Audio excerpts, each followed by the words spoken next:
participando da 10ª edição do Social Good Brasil. Estou muito feliz, principalmente, de estar ao lado de uma jornalista que eu admiro muito, que é a Luísa, e espero que possamos fazer aqui um papo de atualização de informações verdadeiras, não é mesmo, Luísa? Então, vamos para a minha autodescrição. Minha Raquel, eu sou uma mulher parda, de estatura mediana, tenho olhos e cabelos castanhos, estou usando um vestido azul e rosa. Lá atrás de mim tem quadros das terras natais, Rio Sul e Santa Catarina. E me apresento, então, eu estou há 20 anos no mercado de jornalismo. Nunca senti que o jornalismo foi tão essencial quanto agora, principalmente durante a pandemia de coronavírus. Eu falo isso e a minha equipe está super dentro comigo, que o jornalismo ajudou a salvar muitas vidas. Temos milhões de pessoas morrendo pela pandemia no Brasil e no mundo. O jornalismo ajudou a salvar com informações verdadeiras de cuidados, medidas sanitárias, cobrando, né, um cuidado coletivo das pessoas. E estou atuando somente nessa cobertura, mas também o combate à fake news está muito entrelaçado no nosso dia a dia no jornalismo, na agência de comunicação, e vejo que isso já acontece em todos os veículos de comunicação. Tem seus grupos de fact-checking, tem seus grupos de checagem, tem grupos de jornalismo colaborativo, como Comprova, né, agências, uma lupa, sendo referência no Brasil. Então, vamos lá, né, Luísa? Dentro da tese, né, dentro das pesquisas, observo muito e percebo que, na verdade, notícias inverídicas, mentirosas, informações não são verdadeiras, elas estão por aí, nos perseguem desde que o mundo é mundo.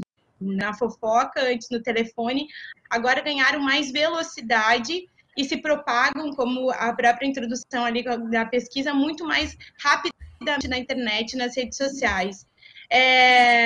E agora, cara, o que fazer com essa velocidade para que a informação verdadeira tenha mais velocidade do que a informação falsa, Luísa? Na tua tese, como é o nosso atual momento nesse sentido? Bom, antes de tudo, eu queria começar agradecendo o convite da organização, né, para participar do evento. Estou muito feliz de estar aqui. E também fazendo minha audiodescrição, eu sou uma mulher baixinha também, 1,5 m, estou com cabelo curto, estou vestida com a blusa listrada, e atrás de mim tem uma parede branca com bolinhas coloridas.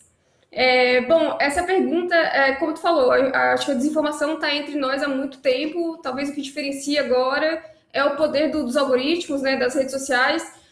E para ter uma ideia de como essa desinformação está entre nós há muito tempo, todo mundo vai lembrar de algum boato que ouviu durante a infância, quando não tinha ainda a internet do jeito que a gente conhece hoje, e que durante muito tempo se acreditou que era verdade. O que eu sempre cito como exemplo é a história do hambúrguer do McDonald's ser de minhoca. Acho que todo mundo já ouviu isso em algum momento, e a gente sabe que o hambúrguer do McDonald's não é feito de minhoca, mas muita gente acreditou nisso por muito tempo.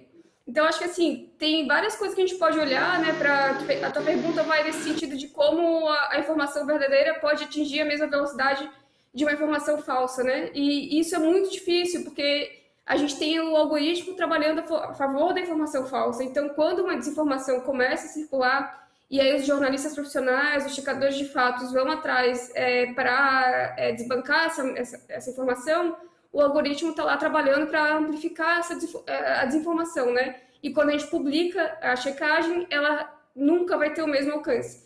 Então, talvez o que a gente deve pensar é em ações preventivas, né? Que aí passa pela via da educação, por exemplo, de ensinar a educação midiática nas escolas, ou mesmo da gente abrir mais espaços de diálogo para ensinar melhor as pessoas como que o jornalismo profissional funciona. Porque a gente, jornalista, a gente parte do pressuposto que quem está nos lendo, nos assistindo, nos ouvindo, sabe como funciona o jornalismo. E não é tão claro assim, né? Como é que é o processo de apuração, de edição, de publicação, quem que está envolvido nesse processo, o que entra, o que sai, quais são as fontes consultadas. E aí talvez dar transparência maior a esse processo todo também é uma das formas da gente reconquistar essa credibilidade no jornalismo profissional, que, como tu falou, tem sido essencial na pandemia, mas a gente sabe que também está vivendo uma crise de credibilidade. Eu vejo faz veículos de comunicação um trabalho intenso para a formação dos seus próprios profissionais, e o Comprova faz isso com a atividade nas pessoas que integram o grupo colaborativo, né? a Luca com seus eventos, mas eu acho que os comunicação já estão com as antenas ligadas nesse, assim. Mas como chegar esse filtro, como fazer com que as pessoas que não são da área de comunicação tenham esse filtro mais acelerado, mais aguçado, para identificar o que é um conteúdo enganoso, o que é uma informação verdadeira, como que elas podem começar a ter essa pulguinha atrás da orelha para desconfiar de conteúdos, né? Que principalmente circulam nos grupos de WhatsApp, os grupos da família, né, Luísa? Sim, eu acho que assim, pro bem e pro mal, a gente está vivendo numa época em que a gente tem muita informação disponível, né? Então, a gente entra num elevador, vai ter uma televisãozinha lá com alguma notícia passando e tal. Então, a gente se acostumou a receber muita informação, mas não necessariamente a gente se acostumou a processar toda essa informação que a gente recebe. Então, acho que teve um certo abandono aí do pensamento crítico nesse processo, né? Então, a gente olha e não duvida daquilo que a gente está lendo, né? E isso, tu falou do WhatsApp e tal, e isso é uma questão nesses grupos, né? Que a gente recebe conteúdos que podem ser enganosos de pessoas que a gente confia, né? Sei lá, da nossa família, dos nossos amigos, ou mesmo de colegas de trabalho, etc. E como foi o fulano que me mandou, eu conheço o fulano, talvez eu não vou duvidar desse conteúdo.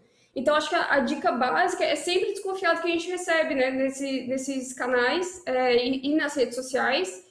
Tem algumas características que a gente pode olhar, né? Quando a gente recebe um tipo de conteúdo. Então, por exemplo, um título que é muito alarmista, ou sempre olhar a data, né, do conteúdo que você está recebendo, porque uma das maiores, dos tipos mais recorrentes de desinformação é a informação tirada de contexto, então é um conteúdo que é antigo, que volta a circular. Olhar por algumas características do texto também, né, se você vê muito adjetivo, se você vir fontes que são muito estranhas. E uma coisa que eu sempre falo também, sempre que sair alguma desinformação que cita algum estudo, sempre vai ser a Universidade de Harvard, sempre vai ser a Universidade de Oxford, nunca vai ser a Estácio de Sá, que foi bem, assim, né? Então, também sempre desconfiar disso, assim, olhar muito bem quais são as fontes que aquele texto está trazendo, de que forma que a informação está sendo apresentada. Acho que isso tudo é uma forma da gente parar, olhar, ler e antes de compartilhar, né? Antes de passar adiante, não custa dar uma busca no Google, ver se tem algum outro veículo que é legítimo e é reconhecido, algum veículo de imprensa sério que repercutiu aquela informação. Isso tudo são algumas dicas assim de pistas para identificar se aquele conteúdo é falso ou não, né? A gente vive um momento no Brasil que a política acaba interferindo diretamente da propagação de fake news. E essa semana o Tribunal Superior Eleitoral lançado acabou cassando pela primeira vez um deputado que era acusado de propagação de fake news. Ainda na ação, e eu queria te ouvir sobre isso, né, na tua avaliação, há passos lentos ainda na penalização, na aplicabilidade de multa, quanto esse tipo de ação, até mesmo na investigação. Eu percebo que os tribunais regionais eleitorais, eles ainda estão a passos lentos nessa questão de checar, de verificar, de averiguar, ainda se fortalecer na questão da tecnologia, né, justamente para avançar nisso.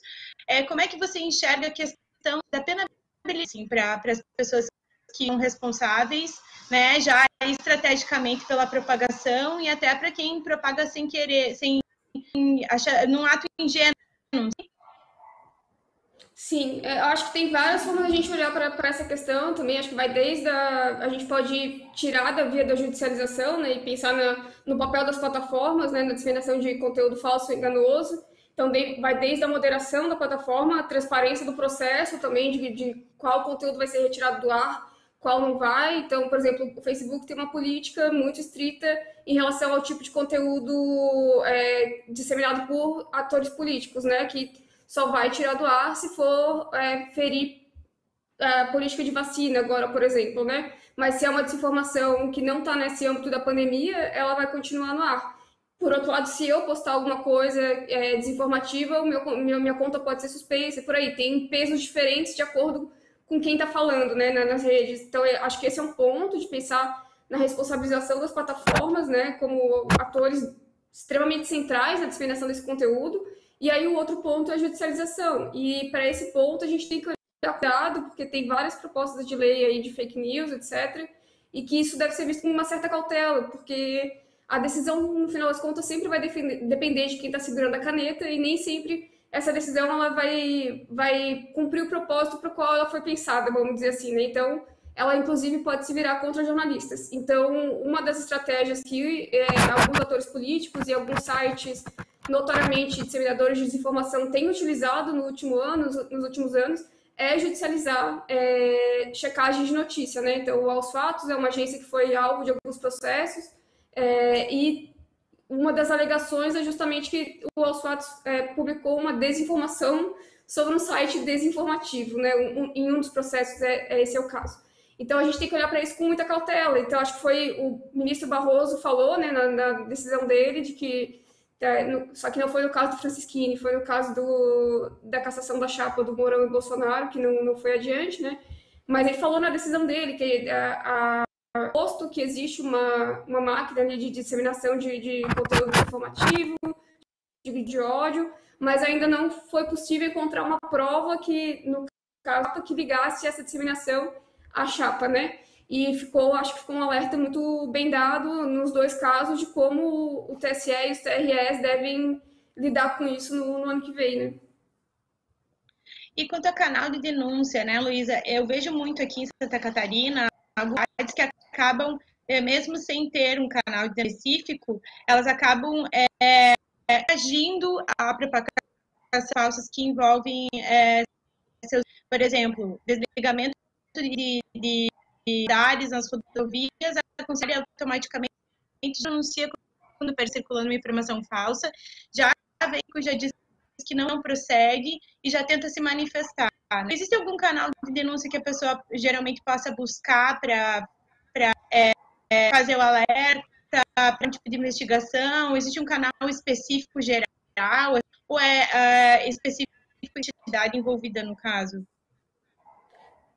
A tua fala falhou um pouquinho, mas é para saber se existe algum tipo de forma de denunciar o conteúdo, é isso? Isso.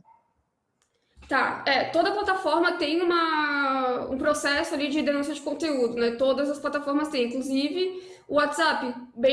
Pouca gente sabe disso, mas é possível a gente denunciar conteúdo que a gente recebe pelo WhatsApp também. Nas plataformas, por exemplo, o Facebook tem uma parceria com checadores de fatos, né? Então, se eu passei por algum conteúdo lá que é desinformativo ou que eu desconfiei que é desinformativo, não tenho certeza, eu posso denunciar aquele conteúdo. Esse conteúdo vai entrar numa fila de checagem que depois vai ser checada ou não, né? Depende da fila de prioridade ali, por uma equipe de jornalistas profissionais, né? O Twitter também é possível denunciar conteúdo por lá. Não, eles não têm exatamente conteúdo, o label de conteúdo falso, mas consegue denunciar conteúdo por ali também, e eles estão testando algumas alternativas de checagem feita por usuários que já está sendo criticado, inclusive, né? Então, assim, toda plataforma vai ter um mecanismo de denúncia. O problema é que a gente precisa usar esses mecanismos, né? Então, para além de reclamar e apontar o papel dos algoritmos nessa disseminação, a gente tem que usar as ferramentas que estão disponíveis nessas plataformas para cobrar maior celeridade na retirada desses conteúdos do ar, né? Pensando que talvez uma alternativa até para nós, enquanto meios de comunicação, expor um pouco mais de denúncia, para que as pessoas tenham isso já na ponta da língua no momento em que as coisas aparecerem, o que verifique que aquelas informações são falsas, né? Até para, ao invés, além de mentir e dar informação correta, também denunciar, para que a investigação e a pessoa ser penalizada. Sim, e além disso, acho que também é como que a gente lida com essa informação. Então, por exemplo, vamos supor ali na época da manifestação do 7 de setembro, que circularam várias fotos que eram ou de manifestações antigas, ou eram manipuladas de alguma forma. Como é que a gente deve lidar com esse tipo de informação? De desinformação, no caso, né? É não replicar. Então, se eu vou falar sobre ela, eu posso citar, gente, está circulando uma foto assim, assim, assado, cuidado, ao invés de publicar a foto e aumentar o engajamento nela, né? Então, acho que tem formas de a gente falar sobre esse conteúdo desinformativo sem dar mais tração, né? E também usar uma técnica de silenciamento estratégico, que é justamente para não amplificar o conteúdo de forma desavisada. Então, se a gente passa por conteúdos desinformativos nas redes ou mesmo no WhatsApp, a gente pode sinalizar que aquele conteúdo é desinformativo sem necessariamente compartilhá-lo, né? E aumentar o engajamento. Acho que também isso é um outro ponto que vai além dessa parte da denúncia, que eu acho que concordo contigo, acho que deveria ter um conteúdo de cauda longa aí dos veículos de como denunciar os conteúdos, né, nas redes, porque segue o mesmo padrão, dificilmente é uma ordem que vai ser mudada, né, ali de comandos, etc., e que é muito útil, assim, né, especialmente nesses momentos mais críticos que a gente sabe que o volume de desinformação aumenta a circulação, né, que eu usei o exemplo de 7 de setembro, mas certamente na época das eleições isso também vai aumentar. E aí não adianta, se a eleição é em outubro, não adianta por final de setembro. Eu acho que tem todo um trabalho aí de ano inteiro que, como jornalista, a gente tem que ir fazendo para que esse conteúdo também entre na cabeça das pessoas, né? De como lidar com esse conteúdo desinformativo, tanto da identificação até a denúncia e todos os passos nesse meio do caminho. Eleições, né? O ano que vem tem uma luta novamente a se encerrar no Brasil. O que a gente pode esperar em termos de tendências, sabe? Bem quanto para o mal, no sentido da desinformação, diante da tua pesquisa? Eu acho que, como a gente comentou antes, acho que TRS e o TSE já espero, né, que estejam mais atentos a essa questão no ano que vem. Mas se a gente for pensar no nível do usuário ali, né, da gente, de como que a gente vai receber conteúdos, etc., eu acho que áudio é uma tendência bem forte para o ano que vem, especialmente pela dificuldade de checagem, né, desse tipo de conteúdo, desse tipo de mídia. Então, hoje já está muito posto o método de como a gente vai checar correntes, de como a gente vai checar links que simulam notícias, coisas do tipo, né? Imagens também, isso já está muito bem consolidado, de quais são os métodos que a gente usa para checar, mas o áudio não muito, assim, o áudio é um tipo de mídia que é bem difícil de ser checado, é muito difícil encontrar qual foi a origem, né, no sentido de quem gravou aquele áudio, em qual contexto. Então, um áudio que é clássico, que sempre vai e volta, é o de greve de caminhoneiros, por exemplo, que a gente sempre recebe e não sabe se aquele áudio se refere, porque os áudios sempre são assim, pessoal, atenção, na semana que vem vai começar a greve. Ele nunca é muito datado, a informação que passa ali nunca é muito precisa, então ele é bem difícil de ser checado. Então, e fora isso, tem pessoas, tem imitadores profissionais aí, né, que é muito difícil identificar se a voz é mesmo da pessoa que diz que está falando ou não. Teve até o caso agora do áudio que o áudio diz que muita gente achou que era o Bolsonaro falando e não era, né? Então, acho que o áudio é uma das tendências. Outra tendência é essa talvez maior agência aí do TSE e do TRE, e espero que também uma agência maior das plataformas, né? Que acho que a experiência que a gente teve com os Estados Unidos nas eleições americanas, acho que deu para tirar bastantes lições ali que podem ser aplicadas aqui no contexto brasileiro também. Conceito em si de fake news, desinformação, notícia falsa, pelo que você está agora estudando o doutorado, né, na UFMG, diferença ou apenas ação? Falhou bem na pergunta, não entendi. Pode repetir, por favor? Sim, eu perguntei se pela tua pesquisa, fake news, informação incorreta, tem alguma diferença no conceito ou apenas na denominação e tradução? Essa acho que é uma ótima pergunta, que a gente popularizou o termo fake news, né? E assim, ele é impreciso, porque se a gente for traduzir fake news é notícia falsa. E notícia falsa é um dos tipos de desinformação que a gente tem, né? Existe uma pesquisadora ela é britânica, mas ela mora nos Estados Unidos, que chama Claire Wardle, que ela é fundadora de uma organização que chama First Draft, que foi uma das primeiras organizações que começou a olhar para esse problema da desinformação e pensar em metodologias, pensar em formas de como combater a desinformação, né? E ela classifica a desinformação em 7 tipos, que vai desde sátira ou paródia, passa por conteúdo enganoso, conteúdo impostor, que é aquele conteúdo... o G1 é sempre vítima disso, né? Tem páginas que simulam o G1, mas não é o G1, e aí a pessoa se confunde. Tem conteúdo fabricado, conteúdo falso, contexto falso e o conteúdo manipulado. Então, esses são 7 tipos, né, de desinformação, que vai além da notícia falsa. A notícia falsa é um deles, né? Então, a sátira, por exemplo, ou paródia, é uma que é bem pouco... chega a ser até um pouco contraintuitiva, assim, de pensar nisso como desinformação, mas ela é. O caso do Adnet era uma sátira, era uma paródia, e, no fim, ela foi transformada num conteúdo desinformativo, né? Que acabou algumas pessoas acreditarem que era o Bolsonaro que estava falando e não era e tal. Então, acho que seria ótimo se a gente começasse a abandonar o termo fake news e começasse a se apropriar um pouco mais da desinformação e dessa diversidade de desinformação que existe, né? E ainda na questão da eleição, na tua opinião, o debate político, ele atrapalhando o combate da desinformação? Porque, assim, acontece muitas vezes de dar a informação correta para as pessoas e as pessoas já te taxam, trazendo essa informação de tal veículo e tal veículo em determinada posição política. Então, eu não acredito no que tal veículo diz. Bem, a maioria das vezes são os veículos que têm maior credibilidade, né? E aí acaba que as pessoas falam e aí não acredito mais no que fala e aí aquele que está checando as informações circulam entre nós. E aí acaba que vira um rolo sem fim, porque a pessoa não acredita mais e ela acaba disseminando mesmo aquele conteúdo sem parar, né, Luísa? No momento que a gente vive, às vezes é meio difícil mesmo tu tirar o debate político da boca das pessoas. Então, como é que a gente desvincular uma coisa da outra e se realmente, na tua visão, tem esse vínculo? Isso é bem complexo, porque além do político, a gente pode pensar também no vínculo econômico, né? Então, quando a gente pensa...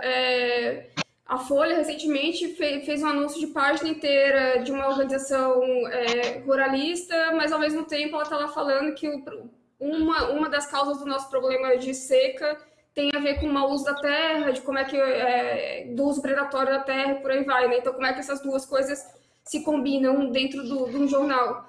Quando a gente pensa em jornalismo local, é muito comum que os veículos locais também estejam ligados a grupos políticos locais, né? E isso também embaça um pouco ali a percepção do leitor de como que ele vai ler aquele conteúdo daquela notícia. Eu acho que, eu concordo contigo, existe essa associação, mas eu acho que essa desassociação também é o papel do jornalismo. E aí é um papel que, na verdade, é da organização jornalística, né? Não do repórter, vamos dizer assim. Então, assim, que o Estado e a igreja ali, o marketing, o editorial, né, a parte de negócios e o editorial, tem que conversar e ser coerente, assim, né? Acho que tem que ter uma coerência na produção que é feita, e transparência também no que é feito, para que essa confiabilidade cresça e caiam esses estigmas de o veículo X é de esquerda, o veículo X é de direita. O que vale é a informação que está publicada ali, se for bem apurada, se for bem editada, e etc., não tem muito o que fazer, assim, não, é meio que inquestionável, o trabalho está bem feito. Agora, se existe algum tipo de contaminação política no conteúdo que é publicado, aí é perigoso, assim, né?